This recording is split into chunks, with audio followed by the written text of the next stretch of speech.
Assalamualaikum warahmatullahi wabarakatuh.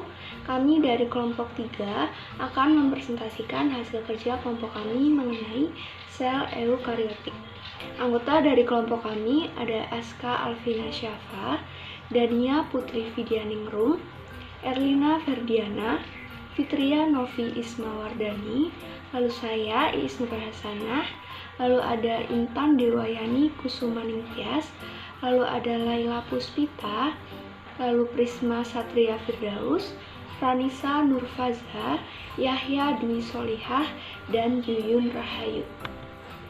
Lalu submateri yang akan kami bahas adalah asal-usul sel eukariotik, pengertian sel eukariotik, ciri-ciri sel eukariotik, struktur sel eukariotik, fungsi sel eukariotik, klasifikasi sel eukariotik, reproduksi sel eukariotik, dan perbedaan sel eukariotik dengan sel prokariotik. Selanjutnya akan dilanjutkan oleh teman saya. Baik, saya lanjutkan. Ada asal-usul sel eukariotik. Menurut sampul awal tahun 2021, sel eukariotik merupakan salah satu hasil evolusi secara fisik dan biologis yang terjadi berjuta-juta tahun yang lalu, di mana sel eukariotik terbentuk dari sekelompok organisme anaerob dan organisme aerob yang berhubungan secara simbiosis sehingga sel tersebut dapat hidup bersama dan saling bergantungan satu dengan yang lain, sehingga terbentuklah sel eukariotik. Nah, pada gambar merupakan pembentukan sel eukariotik berdasarkan teori pelapukan membran dan endosimbiosis.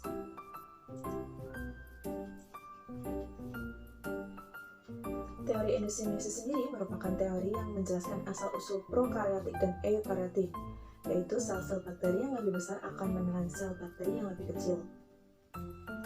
Jika dilihat dari gambar kiri bawah, merupakan nenek moyang dari prokariotik.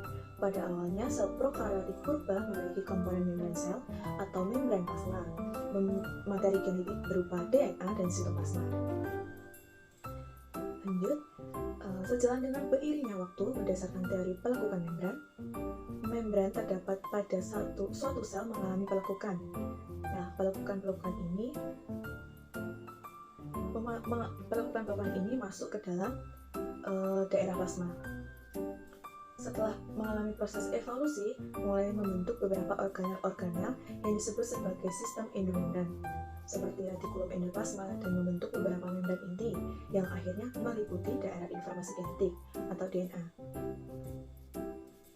Lanjut, nah kita ke teori endosimbiosis. Pada gambar terdapat bagian kecil dari sel yang lebih gelap. Itu merupakan sel prokariotik yang lebih kecil. Untuk yang bawah itu adalah sel prokariotik heterotrof.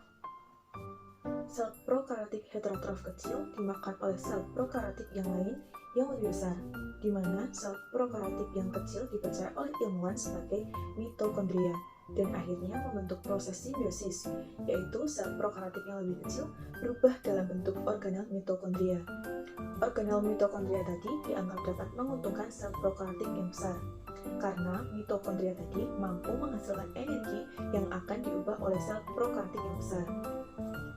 Pada akhirnya, kedua sel prokariotik tersebut membentuk simbiosis yang saling menguntungkan, sehingga membentuk sel eukariotik, yaitu sel eukariotik heterotrof. Kita ke atas. Nah, itu adalah proses pembentukan sel eukariotik fotoautotrof. Pada dasarnya, proses pembentukan sel eukariotik fotoautotrof tidak jauh berbeda dengan proses pembentukan sel eukariotik heterotrof. Yang membedakan adalah sel prokariotik yang lebih kecil itu dimakan oleh sel prokariotik yang lebih besar. Nah, sel prokariotik kecil tadi yaitu sel prokariotik fotoautotrof.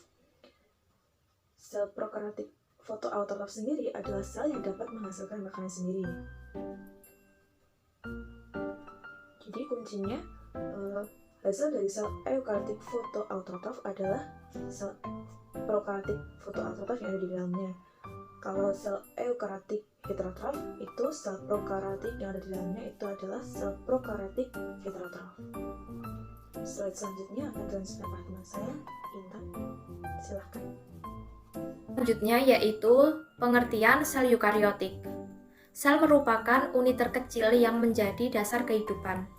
Berdasarkan ada tidaknya struktur selaput inti dan membran internal, sel dibagi menjadi dua tipe, salah satunya yaitu sel eukariotik. Sel eukariotik merupakan sel yang memiliki membran inti, sehingga terjadi pemisahan antara inti sel dan sitoplasma. Kesatuan inti sel dan sitoplasma disebut dengan protoplasma. Sel eukariotik memiliki ukuran 10-100 nanometer. Kemudian, sel eukariotik tersebut jauh lebih kompleks daripada sel prokariotik, dikarenakan terbagi-bagi oleh membran internal menjadi organel sel yang berbeda-beda. Pada sel eukariotik, DNA tersusun bersamaan dengan beberapa jenis protein tertentu menjadi struktur yang disebut dengan kromosom, terdapat dalam nukleus. Pada berbagai jenis organel dalam sel eukariotik, sebagian besar dijalankan oleh sitoplasma, yaitu berupa cairan kental yang mengelilingi nukleus. Contoh sel eukariotik sendiri meliputi dua sel, di antaranya sebagai berikut. Yang pertama ada sel tumbuhan. Sel tumbuhan yaitu bagian dari sel eukariotik sebagai sel penyusun jaringan dan organ tumbuhan. Organel penyusun sel tumbuhan dapat ditemukan pada semua organel penyusun sel hewan. Namun, organel penyusun sel tumbuhan tidak dimiliki oleh sel hewan, seperti klorofil, vakuola besar, dinding sel, dan plasmodesma. Kemudian yang kedua, adanya sel hewan. Sel hewan yaitu nama umum untuk jaringan hewan penyusun sel eukariotik. Sel-sel hewan berbeda-beda dalam ukuran, bentuk, susunan organel, dan fungsi utama secara biologis. Terdapat sejumlah struktur sel dalam sel-sel hewan yang tidak dimiliki oleh sel tumbuhan, yaitu lisosom dan sentrosom. Materi berikutnya akan dilanjutkan oleh teman saya. Materi selanjutnya adalah ciri-ciri sel eukariotik. Pada hewan, yang pertama, dalam sel eukariotik, sebagian besar DNA berada dalam organel yang dibatasi oleh membran ganda. Yang kedua, DNA terkonsentrasi pada wilayah yang tidak memiliki membran yang disebut nukleoid. Yang ketiga, tidak memiliki dinding sel. Yang keempat, pada sel eukariot, sitoplasma merupakan bagian interior yang terdapat di antara nukleus dengan membran plasma. Yang kelima, keberadaan sitoplasma memiliki berbagai macam organel. Yang keenam, sel eukariotik umumnya memiliki ukuran yang lebih besar daripada sel prokariotik. Yang terakhir, kromosom terdiri dari asam deoksiribonukleat yang membentuk kompleks dengan sejumlah protein dan jumlah protein lebih dari satu. Pada tumbuhan, yang pertama memiliki struktur yang lebih maju. Yang kedua, memiliki ciri khas sel tumbuhan seperti korteks, ujung akar, dan empelur. Yang ketiga, umumnya memiliki dinding sel. Yang keempat, pada awal pembentukan memiliki dinding primer yang tipis, mengelilingi protoplas dan membran. Yang kelima, memiliki dinding sekunder yang diendapkan di antara membran dan dinding primer. Yang keenam, memiliki lamela tengah. Yang ketujuh, dinding sel memiliki benda ergastik atau non-protoplasmik.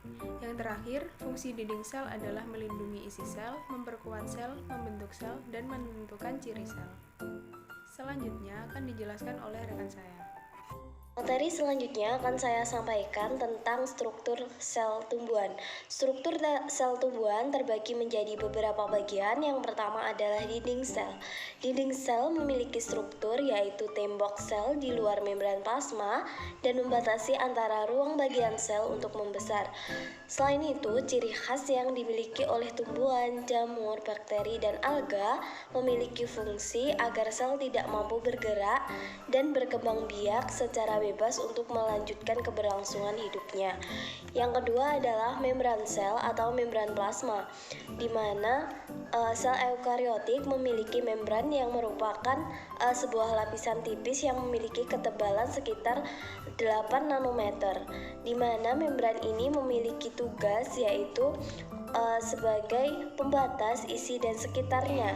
Selain itu, membran sel memiliki fungsi untuk mengontrol zat yang keluar masuk serta melindungi inti sel agar tetap dalam porosnya, lalu menerima rangsangan agar sebagai reseptor dari luar. Selanjutnya adalah protoplasma atau sitoplasma. Struktur ini adalah struktur cairan yang mengisi ruang atau membatasi membran sel, di mana sitoplasma ini tersusun atas senyawa cairan yang disebut sitosol seperti garam, asam lemak, asam amino, dan gula, serta protein. Selain itu, sitoplasma merupakan sumber bahan kimia yang merupakan tempat keberlangsungan proses metabolisme atau sering disebut dengan glikolisis, di mana adanya organel sel yang berbentuk bulat hingga oval untuk mengendalikan seluruh kegiatan dalam sel. Apabila di dalam sel eukariotik membran inti memiliki membran inti, sedangkan di sel prokariotik tidak memiliki membran inti. Yang selanjutnya adalah nukleus. Nukleus merupakan bagian yang terpenting dalam tubuh pada sel hewan, dikarenakan terdapat beberapa lubang yang berfungsi untuk mengatur keluar masuknya makromolekul yang bertujuan untuk agar tidak terjadinya pertukaran zat secara berlebihan atau kekurangan, sehingga struktur sel eukariotik memiliki fungsi untuk mengontrol jalannya protein sebagai pengendali metabolisme sehingga menyimpan informasi dari DNA atau replikasi. Selanjutnya adalah retikulum endoplasma atau sering disebut dengan RE, di mana RE ini terbagi menjadi dua bagian, yaitu RE halus dan RE kasar, di mana RE halus ini yang dimiliki oleh granula yang tidak ada tempelannya berupa ribosom yang memiliki fungsi dalam proses sintesis protein atau lipid, menetralkan racun, serta metabolisme karbohidrat. Selanjutnya adalah RE kasar yang dimiliki oleh granula juga, serta berada di permukaan ribosom yang berfungsi untuk membentuk fosfolipid pada membran dan sintesis protein sekretori. Selanjutnya adalah ribosom. Ribosom merupakan struktur kompleks yang ada dalam sel tumbuhan, di mana mitokondria sebagai tempat berlangsungnya respirasi aerobik di tingkat seluler dan memiliki enzim yang berperan untuk mengatur adanya klorofil serta pigmen-pigmen fotosintetik. Pigmen-pigmen tersebut serta fotosintetik tersebut digunakan dalam proses fotosintesis pada tumbuhan. Selanjutnya adalah aparatus Golgi atau sering disebut dengan badan Golgi, adalah organel yang berbentuk pipis seperti jala yang berfungsi untuk mengemas dan sekresi protein. Selanjutnya adalah peroksisom atau merupakan organel yang senantiasa berasosiasi dengan organel lainnya dan mengandung katalase dan oksidasi, di mana akan mengkatalisis H2 dan O2 yang berbahaya bagi tubuh. Selanjutnya adalah mikrotubula atau mikrofilamen. Organel ini berbentuk benang silindris yang tersusun atas protein yang bersifat kaku sehingga digunakan sebagai rangka sel dalam mempertahankan bentuk sel, di mana mikrofilamen yang sejenis dengan mikrotubula tersusun atas protein dan miosin yang berfungsi sebagai penggerak sel di aliran sitoplasma. Selanjutnya ada kloroplas, di mana organel ini sangat berperan penting dalam proses fotosintesis, di mana klorofil dan pigmen ini sangat memiliki keterkaitan dengan proses fotosintesis. Dan yang terakhir adalah vakuola, yaitu suatu rongga yang berisi cairan dikelilingi oleh selapis membran, di mana vakuola ini berisi tentang berupa larutan, yaitu gula, oksigen, garam mineral, pigmen, enzim, dan sisa metabolisme. Vakuola yang berfungsi untuk menimbun sisa-sisa metabolisme ini digunakan sebagai pengurai dalam molekul-molekul sederhana. Materi selanjutnya akan diselanjutkan oleh teman saya. Akan menyampaikan materi mengenai struktur sel eukariotik pada hewan. Nah, hewan memiliki banyak jenis sel di dalam tubuhnya, di mana pada tiap-tiap sel tersebut memiliki fungsi yang berbeda-beda pula. Secara umum, sel hewan memiliki komponen sebagai berikut. Yang pertama yaitu adalah membran sel. Membran sel ini sering juga disebut dengan membran plasma. Nah, membran ini merupakan bagian terluar dari sel yang membatasi bagian dalam sel dengan lingkungan luar. Membran sel ini merupakan selaput selektif permeable, yang artinya hanya dapat dilalui oleh molekul-molekul tertentu seperti glukosa, asam amino, gliserol, dan juga berbagai ion. Nah, salah satu fungsi dari membran sel ini yaitu untuk melindungi inti sel. Lalu yang kedua ada protoplasma atau sitoplasma. Protoplasma atau sitoplasma ini merupakan cairan mirip gel yang ada di dalam membran sel dan merupakan tempat di mana organel-organel sel lainnya berada. Lalu yang ketiga ada nukleus. Nukleus atau inti sel ini memiliki struktur yang terdiri dari selaput nukleus, nukleoplasma, nukleus atau anak inti, dan juga kromatin. Selaput nukleus atau membran inti atau juga biasa disebut nuclear envelope merupakan membran ganda yang menyelupungi nukleus dengan permukaan berpori-pori dan bersambungan dengan retikulum endoplasma. Lalu bagian yang kedua dari nukleus adalah nukleoplasma. Nah, nukleoplasma ini merupakan cairan inti yang semi-solid atau kental dan juga transparan. Lalu bagian ketiga nukleus ada nukleus atau anak inti. Anak inti ini merupakan struktur yang terlibat dalam produksi ribosom dalam suatu sel. Nah, di mana di dalam satu nukleus itu biasanya terdiri dari satu atau lebih anak inti. Lalu yang terakhir bagian dari nukleus adalah kromatin. Kromatin ini merupakan benang-benang di luar anak inti atau nukleus yang terdiri dari DNA dan juga protein. Kromatin ini akan terlihat seperti kromosom individual ketika sel membelah. Lalu yang keempat ada retikulum endoplasma.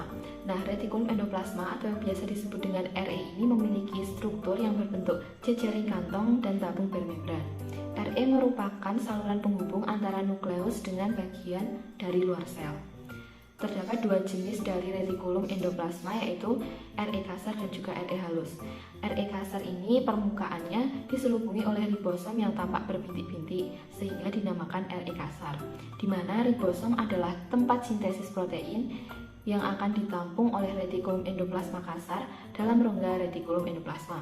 Lalu yang jenis kedua ada retikulum endoplasma halus. Retikulum endoplasma halus ini permukaannya tidak ditempeli ribosom sehingga permukaannya halus. Salah satu fungsi dari retikulum endoplasma adalah untuk menetralkan racun atau detoksifikasi. Contohnya yaitu yang ada pada sel-sel hati. Lalu yang kelima ada ribosom. Ribosom ini strukturnya berbentuk bintik-bintik kecil dan berperan dalam sintesis protein. Ribosom dapat berada bebas dalam sitosol atau berkaitan dengan retikulum endoplasma kasar dan selaput nukleus. Lalu yang keenam ada mitokondria.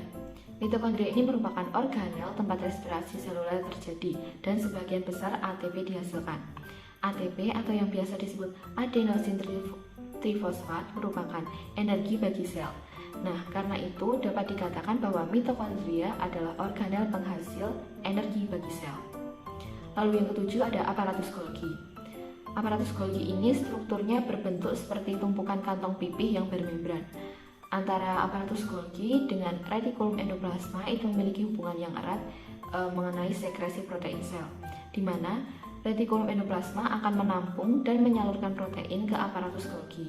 Nah, salah satu fungsi dari aparatus Golgi yaitu membentuk akrosom pada sperma, kuning telur, dan juga lisosom. Lalu yang kedelapan ada peroksisom. Peroksisom ini merupakan organel dengan fungsi metabolik terspesialisasi dengan menghasilkan hidrogen peroksida sebagai produk yang akan diubah menjadi H2O atau air dan juga O2 atau oksigen.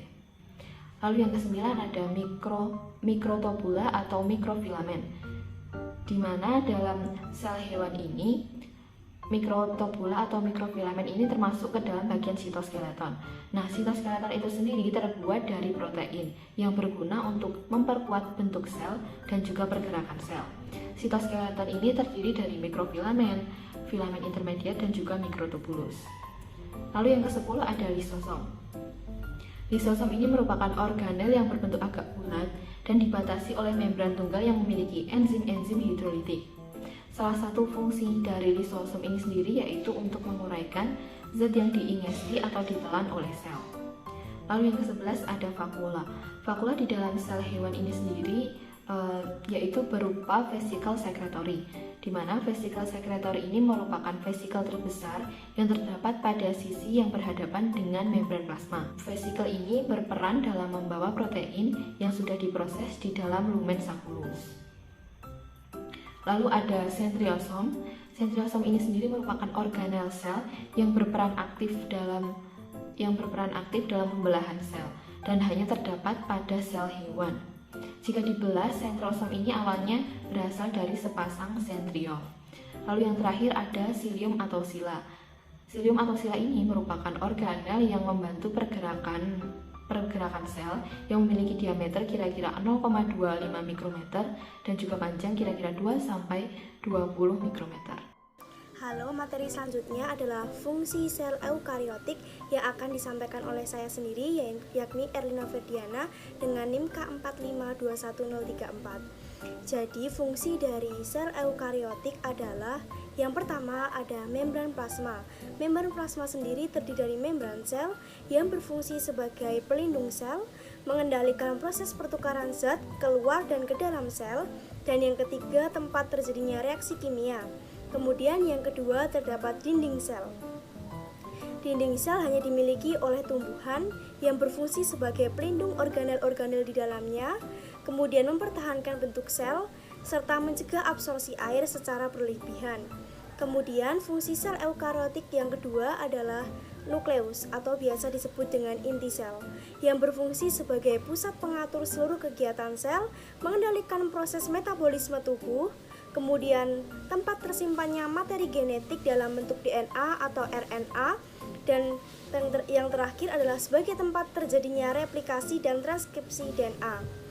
Kemudian, fungsi sel eukariotik selanjutnya adalah di sitoplasma. Yang pertama terdapat mitokondria yang berfungsi sebagai penghasil energi, kemudian yang kedua sebagai tempat terjadinya respirasi seluler dan menghasilkan ATP atau energi. Kemudian, di sitoplasma terdapat ribosom yang berperan sebagai proses sintesis protein. Kemudian yang ketiga terdapat retikulum endoplasma, terbagi menjadi dua. Yang pertama adalah retikulum endoplasma kasar yang berfungsi sebagai transfer protein yang disintesis di dalam ribosom. Kemudian yang kedua adalah retikulum endoplasma halus yang berfungsi membantu beberapa proses metabolisme seperti sintesis lipid, metabolisme karbohidrat, serta juga konsentrasi kalsium dan menjadi tempat melekatnya reseptor pada protein membran sel tersebut. Kemudian yang keempat terdapat badan Golgi, fungsi utamanya adalah sebagai alat sekresi misalnya lisosom dan granula-granula sebagai penghasil sekresi dari Golgi kompleks. Kemudian membentuk membran plasma dan juga membentuk komponen dinding, yaitu dinding sel, selulosa, hemiselulosa, dan pektin sebagai cadangan makanan. Kemudian yang kelima terdapat lisosom, yakni berperan aktif dalam melakukan fungsi imunitas dengan mensintesis enzim-enzim hidrolitik untuk mencernakan bakteri patogen yang menyerang tubuh. Kemudian fungsi selanjutnya itu membantu menghancurkan sel yang luka atau mati dan menggantikannya dengan sel baru yang disebut autofagus. Fungsi selanjutnya itu mencerna bagian-bagian sel yang rusak atau asing yang masuk ke dalam sel serta penghasil dan penyimpan enzim pencernaan seluler. Kemudian di sitoplasma terdapat vakuola yang berfungsi untuk menyimpan cadangan makanan pada tumbuhan, kemudian berfungsi sebagai tempat penyimpanan sisa-sisa metabolisme seperti alkaloid dan tanin, kemudian untuk memasukkan air ke sel sehingga tegangan turgor sel tetap terjaga, dan yang terakhir untuk menjaga tekanan osmotik. Selanjutnya ada plastisida, terdapat pada tumbuhan sebagai tempat berlangsungnya fotosintesis dan juga cadangan makanan serta perubah warna atau pigmentasi. Selanjutnya ada sentriol, berfungsi sebagai pada saat pembelahan sel. Kemudian ada sentrosom yang berfungsi dalam pembelahan sel juga, yaitu mitosis maupun mitosis pada hewan. Yang terakhir terdapat badan mikro, terdiri dari periksisom dan gliosisom. Periksisom terdapat pada sel hewan yang mengeluarkan enzim katalase dan berfungsi menguraikan senyawa hidrogen peroksida. Fungsi utama periksisom ini adalah merubah lemak menjadi karbohidrat, dan kemudian terdapat glioksisom untuk mengubah lemak menjadi sukrosa. Materi selanjutnya akan disampaikan oleh teman saya. Baik, akan saya lanjutkan. Kemudian ada klasifikasi sel eukariotik. Yang pertama, sel eukariotik pada hewan. Sel hewan memiliki ukuran 10-30 mikrometer. Organel-organel pada sel hewan antara lain membran sel, nukleus, sitoplasma, ribosom, retikulum, endoplasma, badan Golgi, lisosom, peroksisom, mitokondria, sentrosom dan sentriol, sitoskeleton, flagella dan silia. Hewan dapat dikelompokkan berdasarkan ada tidaknya jaringan penyusun tubuh. Yang pertama ada parazoa. Parazoa adalah hewan yang tidak memiliki jaringan sejati. Contohnya adalah hewan filum Porifera atau hewan spons. Kemudian yang kedua ada eumatozoa, adalah hewan yang memiliki jaringan sejati, yaitu anggota filum hewan lainnya.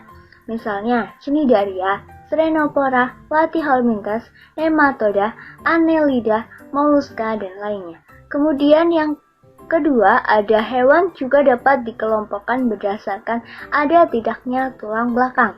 Yang pertama, ada invertebrata atau hewan yang tidak memiliki tulang belakang. Antara lain ada Porifera, Cnidaria, Strenopora, Platyhelminthes, Nematoda, Annelida, Mollusca, Arthropoda, dan Echinodermata. Kemudian yang kedua ada vertebrata atau hewan yang memiliki tulang belakang, yaitu ada hewan golongan Pisces, amfibia, reptilia, aves, dan mamalia. Kemudian ada yang kedua sel eukariotik pada tumbuhan. Sel tumbuhan memiliki ukuran lebih besar daripada sel hewan, yaitu 10-100 mikrometer. Organel-organel yang terdapat di dalam sel eukariotik pada tumbuhan antara lain membran sel yang letaknya dikelilingi dinding sel, nukleus, ribosom, sitoplasma, retikulum endoplasma, badan Golgi, peroksisom, gliosisom, mitokondria, plastida, vakuola, dan dinding sel yang bersifat kaku. Berdasarkan ada atau tidaknya pembuluh angkut, tumbuhan dikelompokkan menjadi dua, yaitu yang pertama, tumbuhan tidak berpembuluh meliputi tumbuhan lumut atau bryophyta. Kemudian yang kedua, tumbuhan berpembuluh meliputi tumbuhan yang tumbuhan paku atau Pteridophyta dan tumbuhan berbiji atau Spermatophyta. Kemudian yang selanjutnya akan dibahas oleh teman saya. Lalu yang ketiga ada sel eukariotik pada jamur atau fungi. Fungi memiliki dinding sel dari zat kitin. Fungi tidak memiliki klorofil sehingga fungi tergolong organisme heterotrof. Sel-sel penyusun tubuh jamur makroskopis memanjang membentuk benang yang disebut dengan hifa. Hifa bercabang-cabang membentuk jaringan yang disebut dengan miselium. Miselium menyusun jalinan-jalinan membentuk tubuh buah. Sel jamur memiliki organel eukariotik antara lain mitokondria, ribosom, dan inti sel atau nukleus. Klasifikasi jamur. Yang pertama ada Zygomicota, yang kedua ada Ascomycota, yang ketiga ada Basidiomycota, dan yang terakhir ada Deuteromycota. Lalu yang keempat ada sel eukariotik pada protista. Sebagai organisme eukariotik, protista memiliki membran inti sel. Protista merupakan organisme eukariotik paling awal. Ciri-ciri protista itu yang pertama bersifat eukariotik, lalu kedua uniseluler atau multiseluler, yang ketiga berdinding sel atau tidak berdinding, yang keempat mirip hewan atau tumbuhan atau jamur, yang kelima heterotrof atau fotoautotrof, yang terakhir bergerak aktif atau tidak bergerak. Lalu klasifikasi protista itu yang pertama, protista mirip hewan atau protozoa, protista mirip tumbuhan, alga atau ganggang, lalu yang terakhir protista mirip jamur atau jamur protista. Selanjutnya akan disampaikan teman saya. Baik, materi selanjutnya adalah reproduksi sel eukariotik. Sel eukariotik sendiri memiliki ciri khas dalam bereproduksi. Ciri khas tersebut yaitu sel eukariotik dapat bereproduksi secara seksual dan aseksual. Reproduksi seksual sering disebut sebagai pembelahan sel yang terjadi melalui proses mitosis, sedangkan reproduksi seksual terjadi melalui proses meiosis. Yang pertama adalah proses mitosis. Mitosis sendiri adalah proses pembelahan sel di mana inti ibu dibagi menjadi dua inti anak yang identik. Proses ini selesai dalam 5 tahap. Yang pertama adalah proses profase, yang kedua prometafase, yang ketiga metafase, yang keempat anafase, dan yang kelima adalah telofase. Mitosis sendiri terjadi setiap kali sel itu dibutuhkan untuk pertumbuhan dan perkembangan organ yang baru lahir atau untuk memperbaiki bagian organ yang rusak. Pada sel tumbuhan, pembelahan sel mitosis dapat diamati pada ujung akar, daun baru, sel kambium batang, dan lain-lain. Demikian pula pada sel hewan. Sebagian besar terjadi pada sel kulit. Proses selanjutnya adalah proses meiosis. Meiosis ini terjadi hampir di semua eukariota tingkat yang lebih tinggi seperti tumbuhan dan hewan. Pada hewan, meiosis terjadi pada sel spermatogonial dan oogonial. Mereka menghasilkan sperma dan telurnya masing-masing. Pada tumbuhan, meiosis terjadi di kepala dan di ovarium untuk menghasilkan butiran serbuk, sari, dan bakal biji masing-masing. Untuk tahapan dari meiosis sendiri diantaranya yaitu pembelahan sel yang spesifik karena berlangsung di waktu pembentukan gamet atau pada fase reproduksi. Selanjutnya yaitu dari keadaan diploid menjadi haploid. Selanjutnya terjadi 2 kali periode pembelahan sel, yaitu pembelahan sel 1 atau meiosis 1 dan pembelahan 2 atau meiosis 2. Selanjutnya adalah satu sel induk akan menghasilkan 4 sel baru dengan masing-masing sel mengandung jumlah kromosom setengah dari jumlah kromosom sel induk. Yang selanjutnya, pada tahap meiosis 1, pasangan kromosom akan berkumpul di pusat sel membentuk spindle dan berjalan ke ujung sel berlawanan. Selanjutnya, ada kemungkinan terjadi crossover di mana 2 buah kromosom saling bertukar untuk memperkenalkan variasi genetik ke dalam inti anak sel. Yang selanjutnya adalah pada meiosis kedua, kromatin terpisah seperti sebelumnya, menghasilkan 4 inti haploid yang tidak identik. Untuk materi selanjutnya mengenai perbedaan sel eukariotik dan prokariotik akan dijelaskan oleh teman saya Yuyun. Untuk Yuyun, saya persilahkan. Selanjutnya ada perbedaan dari sel prokariotik dan juga eukariotik. Dari segi ukuran, sel prokariotik memiliki ukuran yang lebih kecil daripada eukariotik. Prokariotik memiliki ukuran dalam kisaran μm, lalu untuk eukariotik itu memiliki diameter di atas 40 μm. Untuk inti sel prokariotik tidak memiliki membran inti sel dan inti sel tersebar pada sitoplasma sel. Untuk eukariotik memiliki inti sel yang dilingkupi oleh membran inti. Untuk ribosom di prokariotik itu bebas menyebar di sitoplasma. Untuk yang eukariotik ada yang bebas dan ada yang terikat dengan retikulum endoplasma. Selanjutnya untuk dinding sel prokariotik memiliki dinding sel yang lengkap. Sel eukariotik tidak memiliki dinding sel yang tebal kecuali pada jamur dan tumbuhan.